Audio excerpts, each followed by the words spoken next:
I was kind of looking forward to it because it was early in the morning and we'd obviously timed it so that it'd be nice and quiet.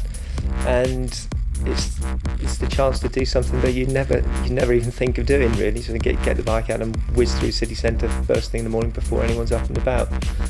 Having spent the last 2-3 days cycling in right out in the middle of the country, interesting that the smell of the city was as much an issue as anything else. It was very different all of a sudden. Then we got a bit lost. We ended up at the railway station and did a loop. Then we ended up in a car park, but then we ended up back on route as well. And the other thing I remember, it seemed to take forever. And it reminds you how big it is when you start one side of the city and you've got to get right the way across to the other. It doesn't matter how fast you might be going. By the time you take into account of the one-way system and the fact that it's actually quite a long way across there, I think it just seemed to take forever to get to the minor roads that we were going to head off on. So, but I enjoyed it. Yeah, it was nice, very different.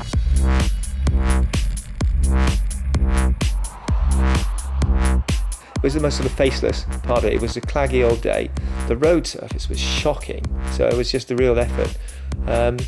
I do remember that the signage, although it was pretty well one road on the map, it did change its designation from time to time, and just trying to keep track of that wasn't as easy as it should have been because the road signage was shocking as well. I remember nearly ending up on the motorway at one stage and then having to stop Joanne from heading up the same way as I was coming back down the slipway on the bike, and she was coming round the roundabout below it.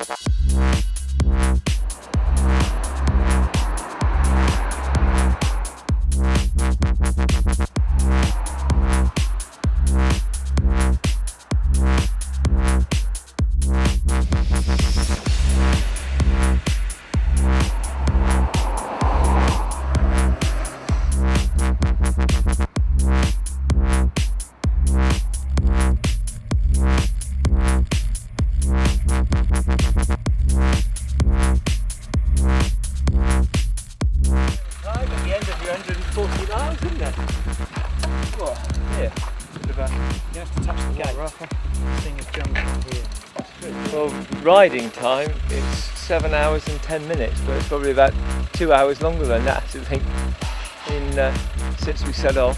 That's 140 miles. 140, yeah.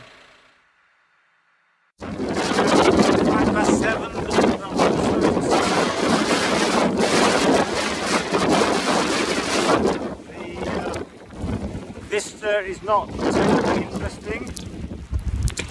In fact, it's pretty horrible, really.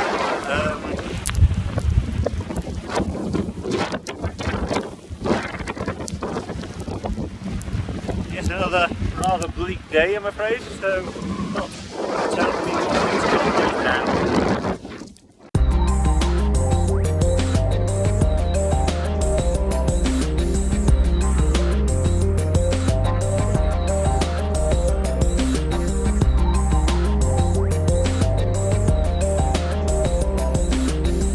Yeah, it wasn't a great day.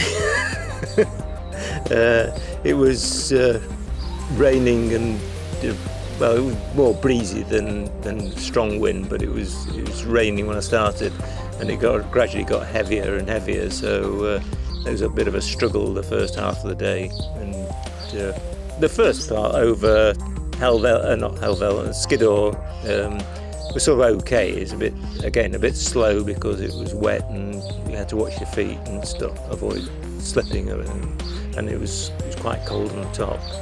Then the run up Borrowdale, which is quite pretty. It's not really fell running, it's more lowland trail running, but it was again pouring with rain and headwind, so it wasn't particularly pleasant. And then got to Seathwaite and it was absolutely lashing down. Morning. Living up to its reputation as the wettest place in England, which is what Seathwaite is. So what have you done so far? You've done Skiddaw is all I've done. Next is Scarfell and Scarfell Pike, and then back down to the road and then up Helvell. But yeah, It's not ideal conditions, is it? Right, I'll sit inside. Yeah, that's all right. You Sort myself out. Yeah.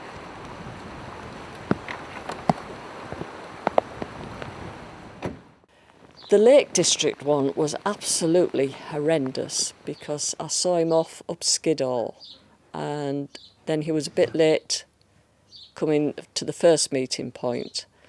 And then when we went up to Seathwaite, which I think Jon told you has got the reputation as being the wettest place in England, it certainly lived up to that reputation. It was foul.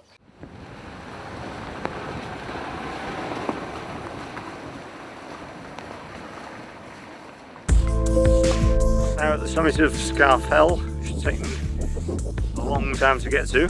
This cairn's just behind me.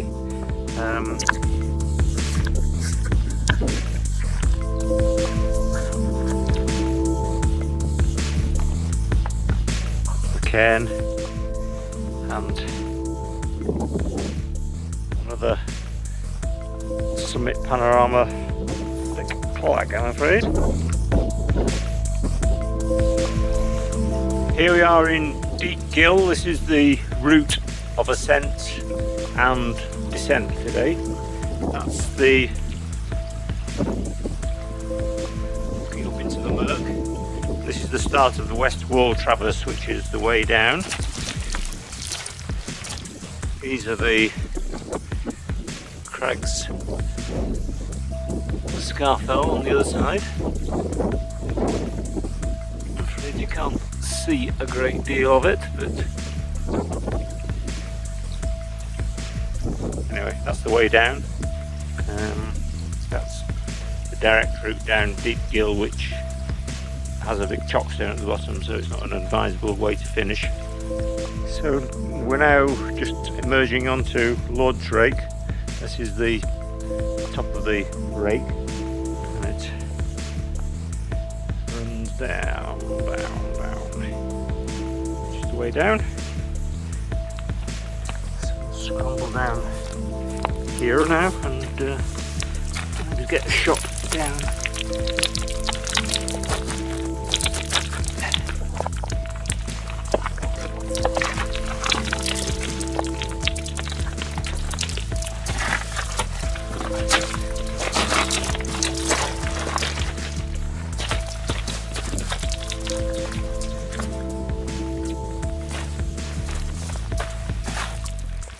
Unfortunately the clag's coming back in, but that's the bottom of Deep Gill, which is why it's not a very good idea to ascend it all the way.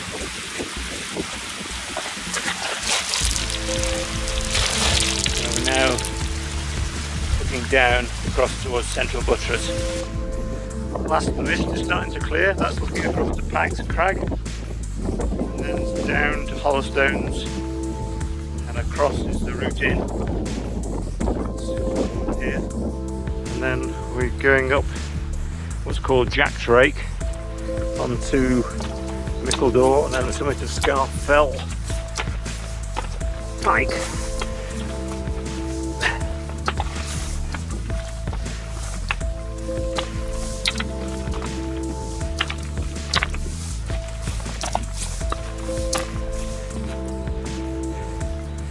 Looking across the Mickledore.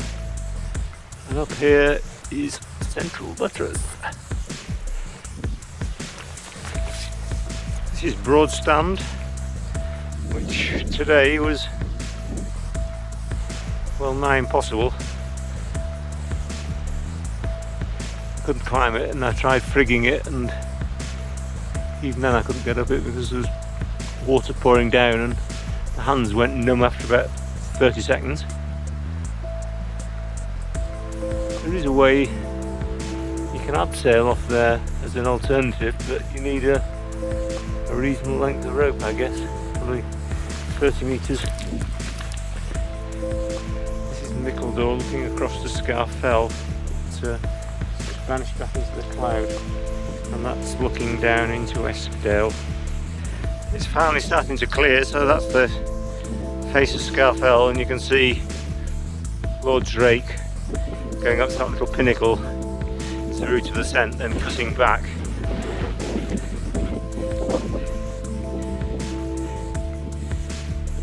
road stand.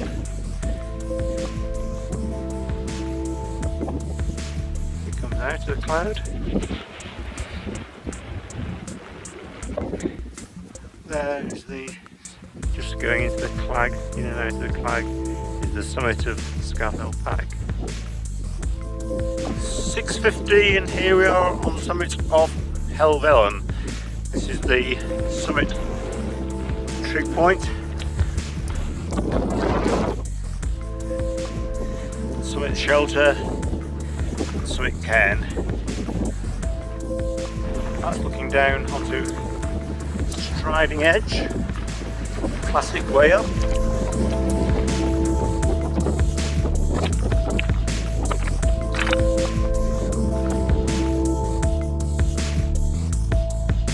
Waiting for him to come down Steel Fell just above Dunmel Raise, and the fact that he was quite a bit later than he said he was going to be. Although I know in my own mind he will always get back, that he's very, very safe on the mountains and won't take any risks. There's always that little bit of doubt starts to creep in your mind when it gets over a certain time, and I start thinking, am I actually in the right place to meet him? Is he waiting somewhere else? No, I'm in the right place. Is he all right? Yes, he'll be fine. So it just goes on like that through your mind. But yeah, it's quite stressful at times, but he always turns up in the end. And all of a sudden Jon arrived, and then I jumped on the bike and hurtled downhill to the takeover point, which was now at the Ambleside end of Windermere.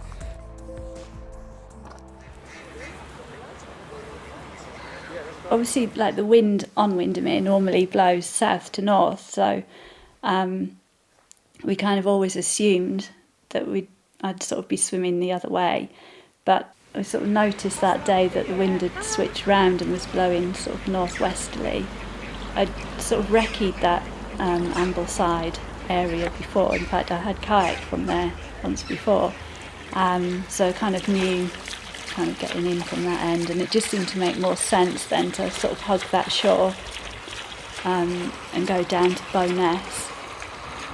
For all it was going to be further, it wasn't the sort of straightest line to take on Windermere. It was going to add a few miles to it, but it just seemed to sort of make more sense to do that. So yeah, I was quite happy really just setting off.